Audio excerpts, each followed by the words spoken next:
देखिए, स्पष्ट रूप से ये चुनाव जब हुआ था तो मोदी की गारंटी पर हुआ था और मोदी की गारंटी उत्तर प्रदेश में असफल हो गई, फेल हो गई, बिल्कुल पूरी तरीके से गलत साबित हुई।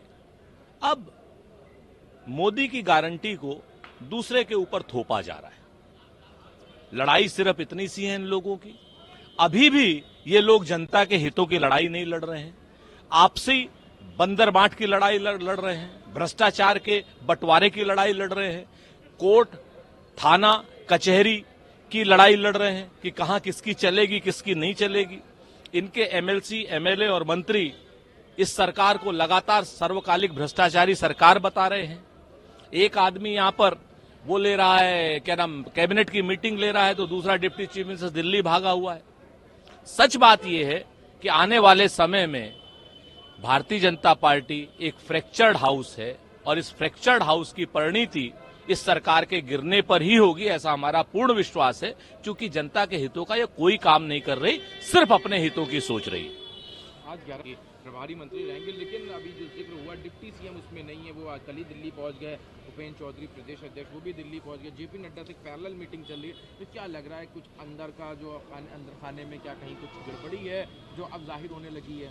भाजपा में स्पष्ट रूप से कई फाड़ हैं, कई गुट हैं, पहले से कई गुट थे और नरेंद्र मोदी जी के केंद्र में कमजोर पड़ने के बाद, नरेंद्र मोदी की गारंटी फेल होने के बाद वो गुट अब सब अपनी अपनी इच्छा आकांक्षा अपेक्षा और भ्रष्टाचार की बंदर बाट में अपना हिस्सा चाहते हैं और ये लड़ाई सिर्फ उसकी है और कुछ नहीं है।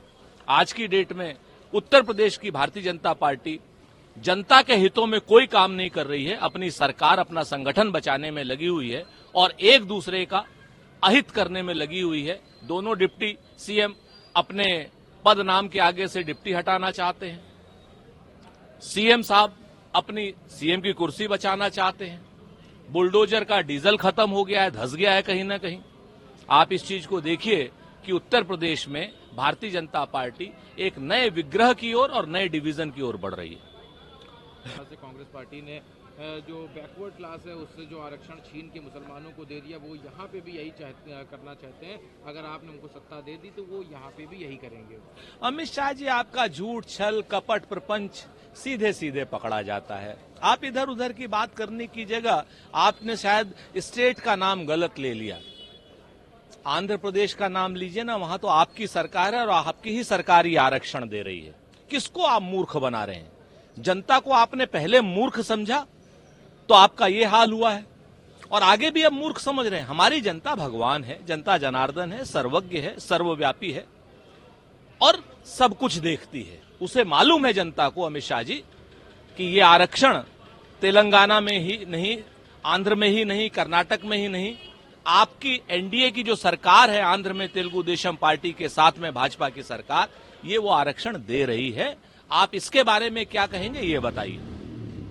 ग्रुप है उनको ग्रुप सी और डी में दिया जाएगा। सभी प्राइवेट पोस्ट इंडस्ट्रीज में ये रिजर्वेशन को लागू किया जाएगा। निश्चित तौर पर जो जितनी भी प्राइवेट और कॉरपोरेट ग्रुप्स हैं उनको जो निचले स्तर की जो है ग्रुप सी और ग्रुप डी है, उनकी तनख्वाहें भी कम होती हैं, वो लोकल ही लेने चाहिए। हमारा स्पष्ट मानना है कि बहुत बड़े जो टेक्नोक्रेट्स हैं जो आपको प्रदेश में न मिले, वो बाहर से आए, लेकिन वहां का लोकल मजदूर हो, वहां का लोकल डाटा एंट्री ऑपरेटर हो, वहां का लोकल मैकेनिक हो, तो इस चीज को लेकर के तो मुझे नहीं लगता कि किसी को परेशानी होनी चाहिए। ये तो एक अच्छा निर्णय है। और सबकी निर्मम हत्या कर दी जाती है दरभंगा में। अभी बिहार से एक और घटना सामने आ रही है जहां पूरे परिवार के ऊपर हत्या का आरोप किया जाता है, जिसमें जो पिता और दो बेटियों की वहीं पे मौत हो जाती है। मां गंभीर स्थिति में, हालांकि दो अपराधियों को गिरफ्तार भी कर लिया गया। किस तरह से देखते हैं कि बिहार में ये जो अभी सीक्वेंस ऑफ इवेंट्स है वो आम होता जा रहा है? देखिए, बिहार पूरी तरीके से जंगल राज की गिरफ्त में है। जब से भारतीय जनता पार्टी की सरकार वहां आई है, नीतीश कुमार एक बेबस, लाचार और एक श्रीविहीन मुख्यमंत्री के रूप में काम कर रहे हैं। सारा का सारा भ्रष्टाचार, सारी की सारा जंगल राज, सारी की सारी कानून व्यवस्था पे पकड़ भारतीय जनता पार्टी की है और भारतीय जनता पार्टी के गुंडे या उनके आरोपित जिस तरीके से बिहार में नंगा नाच कर रहे हैं, उससे स्पष्ट हो रहा है कि बिहार में पुलिस नाम की कोई चीज नहीं रह गई है। गई है और माफियाओं पर हमारा आरोप है कि भारतीय जनता पार्टी की पकड़ है। और भारतीय जनता पार्टी के गुंडे या उनके आरोपित जिस तरीके से बिहार में नंगा नाच कर रहे हैं, उससे स्पष्ट हो रहा है कि बिहार में पुलिस नाम की कोई चीज नहीं रह गई है। और माफियाओं पर हमारा आरोप है कि भारतीय जनता पार्टी की पकड़ है। और ये इसीलिए वर्चस्व की लड़ाई वो लोग कर रहे हैं। और नीतीश कुमार एक बिल्कुल दंतविहीन टाइप लेकर होकर के चुप बैठे हुए हैं।